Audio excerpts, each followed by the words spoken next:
Mister Abraham Lincoln, you spoke very well, எக்ஸலண்டா பேசுனீங்க. ஆனா ஒன்னே ஒன்று ஞாபகம் வச்சுக்கோங்க, நான் போட்டிருக்கேன்ல ஷூ, அது உங்க அப்பா தச்சு கொடுத்ததுன்னு சொல்றார். இதுக்கு என்ன அர்த்தம்? நான் போட்டிருக்க ஷூ உங்க அப்பா தச்சு கொடுத்ததுடா.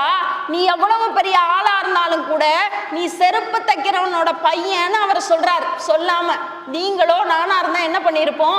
அமெரிக்காவினுடைய உச்சபட்ச அதிகாரம் என்னுடைய கையிலே இருக்கிறது, என்ன ஒருத்தன் அப்படி பேசிட்டானா நான் என்ன வேணாலும் பண்ணலாம்ல. ஆனா ஆப்ரஹாம் லிங்கன் சிரித்து கொண்டே பதில் சொன்னாராம், எழுந்து நின்று, என்னுடைய தந்தை தைத்து கொடுத்த ஷூ உங்கள் காலில் இருக்கிறது என்று சொன்னீர்களே, எனக்கு ரொம்ப ரொம்ப ரொம்ப மகிழ்ச்சியாக இருக்கிறது. ஏன் தெரியுமா? எங்க அப்பா இறந்து போய் 10-15 வருடங்கள் ஆகிவிட்டது. என் தந்தை இறந்து 10-15 வருடங்கள் ஆகியும் கூட அவர் தைத்து கொடுத்த ஷூ உங்க காலில் இருக்குன்னா எங்க அப்பா எவ்வளவு பெரிய நேர்மையான உழைப்பாளி.